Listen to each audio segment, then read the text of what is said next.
സർവശക്തനായ ദൈവത്തിൻ്റെ അതിപരിശുദ്ധ നാമം അതിയായി മഹത്വപ്പെടുമാറാകട്ടെ. നിങ്ങൾ ശ്രവിക്കുന്നത് ജീസസ് വോയിസ് മെസ്സേജ്. എല്ലാ ശ്രോതാക്കൾക്കും കർത്താവായ യേശുക്രിസ്തുവിൻ നാമത്തിൽ സ്വാഗതം. അല്പസമയ ധ്യാനത്തിന് ഒരു വചനം വായിക്കുന്നു. യെശയ്യാ പ്രവാചകൻ്റെ പുസ്തകം 41-ാം അധ്യായം 13-ാം തിരുവചനം. നിൻ്റെ ദൈവമായ യഹോവ എന്ന ഞാൻ നിൻ്റെ വലങ്കൈ പിടിച്ച് നിന്നോട് ഭയപ്പെടേണ്ട, ഞാൻ നിന്നെ സഹായിക്കും എന്ന് പറയുന്നു. നിൻ്റെ ദൈവമായ യഹോവ എന്ന ഞാൻ നിൻ്റെ വലങ്കൈ പിടിച്ച് നിന്നോട് ഭയപ്പെടേണ്ട, ഞാൻ നിന്നെ സഹായിക്കും എന്ന് പറയുന്നു. കർത്താവിൽ പ്രിയരെ, നാം വായിച്ചു കേട്ട യെശയ്യാ പ്രവാചകൻ്റെ പുസ്തകം 41-13 3 കാര്യങ്ങളാണ് ദൈവം യെശയ്യാ പ്രവാചകൻ വഴി നമുക്ക് ഇന്ന് പ്രഭാതത്തിൽ നൽകുന്നത്. ഇത് നമുക്ക് പ്രാർത്ഥനയോടെ ധ്യാനിക്കാം. ഒന്നാമതായി, നമ്മുടെ സൃഷ്ടാവായ ദൈവത്തെക്കുറിച്ച്, ആ ദൈവത്തിൻ്റെ നാമത്തെ ഇവിടെ നാം കാണുന്നു.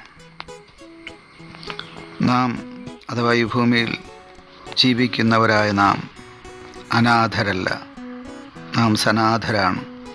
അഥവാ നമുക്കൊരു ദൈവമുണ്ട്. ആ ദൈവമായ കർത്താവിൻ്റെ നാമം യഹോവ എന്നാണ്. മുഴുപ്രപഞ്ചത്തിൻ്റെ സൃഷ്ടാവായ, നിർമ്മിതാവായ, സകല ചരാചരങ്ങൾക്കും സമസ്തവും നൽകുന്ന ദാതാവായ, സർവശക്തനായ, സർവജ്ഞാനിയായ, സർവവ്യാപിയായ യഹോവയായ ദൈവത്തെക്കുറിച്ചാണ് ആദ്യമായി ഈ തിരുവചനത്തിൽ നാം കാണുക. രണ്ടാമതായി ഇവിടെ നമ്മെ ഓർപ്പിക്കുന്ന വിഷയം, ആ ദൈവം നമ്മുടെ വലങ്കൈ പിടിച്ച് നമ്മെ നടത്തുന്ന ദൈവമാണ്.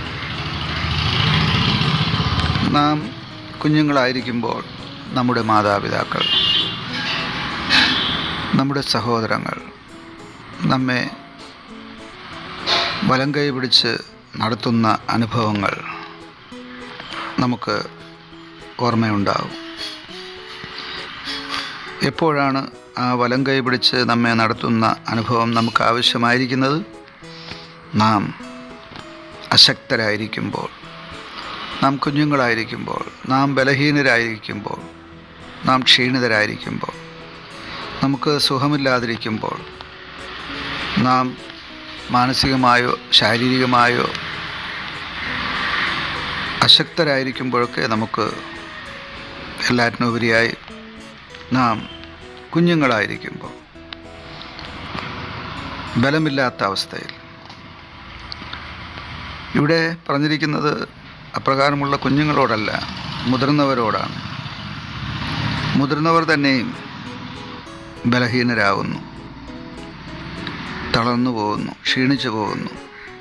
ഈ സമയത്ത് നമുക്ക് ഒരു കരം, അതെ, അദൃശ്യമായ, അതുല്യനായ, അസാധ്യങ്ങളെ സാധ്യമാക്കുന്ന സർവശക്തനായ ദൈവത്തിൻ്റെ കരം നമ്മെ കൈപിടിച്ച് താങ്ങിയാലോ, വഴി നടത്തിയാലോ, ശക്തീകരിച്ചാലോ നമുക്ക് ഉണ്ടാകുന്ന ആ സന്തോഷം, സമാധാനം, ആശ്വാസം എത്ര വലുതാണ്! അത് നമുക്ക് ലഭ്യമാണെന്നാണ് ഇവിടെ പറഞ്ഞിരിക്കുന്നത്. അവസാനമായി ഈ വചനത്തിൽ പറയുന്നത്, ഭയപ്പെടേണ്ട, ഞാൻ നിന്നെ സഹായിക്കുമെന്നാണ്. ഭയം ഉളവാക്കുന്ന പല വിഷയങ്ങൾ നമ്മുടെ ജീവിതത്തിൽ അതിഥികളെപ്പോലെ പലപ്പോഴും വരാറുണ്ട്. ഭയമുണ്ടാക്കുന്ന പല വിഷയങ്ങൾ, അത് രോഗമാകാം, പലവിധ വ്യാധികളാകാം, സാമ്പത്തിക ബുദ്ധിമുട്ടുകൾ, ദാരിദ്ര്യം, കടഭാരം, ജപ്തി ഭീഷണി, നമ്മുടെ പ്രിയപ്പെട്ടവർ തന്നെ നമ്മെ കുത്തി മുറിവേൽപ്പിക്കുന്ന വാക്കുകൾ, ഭീഷണി സ്വരങ്ങൾ. ഭയത്തിൻ്റെ വിഷയങ്ങൾ നിരവധിയാണ്, അനവധിയാണ്. എണ്ണിയാൽ ഒടുങ്ങാത്ത ഭയപ്പെടുത്തുന്ന വിഷയങ്ങളുണ്ട്. അതിൻ്റെ മധ്യേ ദൈവം പറയുന്നു, ഭയപ്പെടേണ്ട, ഞാൻ നിന്നെ സഹായിക്കും. എത്ര ആശ്വാസകരമാണ് ഈ വചനങ്ങൾ! എത്ര സമാധാനവും എത്ര ആനന്ദവും നൽകുന്ന വചനങ്ങളാണ് ഈ വചനങ്ങൾ.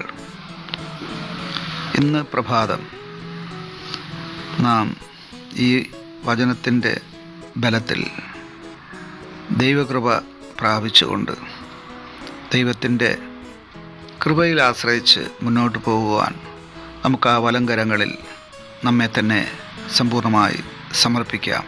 ആ ദൈവം തൻ്റെ വലങ്കരങ്ങളിൽ നമ്മെ വഹിക്കും, നമ്മെ ബലപ്പെടുത്തും, നമ്മുടെ ഭയം മാറ്റും, നമ്മെ സഹായിക്കും, നമ്മെ ശക്തീകരിക്കും, തൻ്റെ നീതിയുള്ള വലങ്കൈ കൊണ്ട് നമ്മെ താങ്ങും.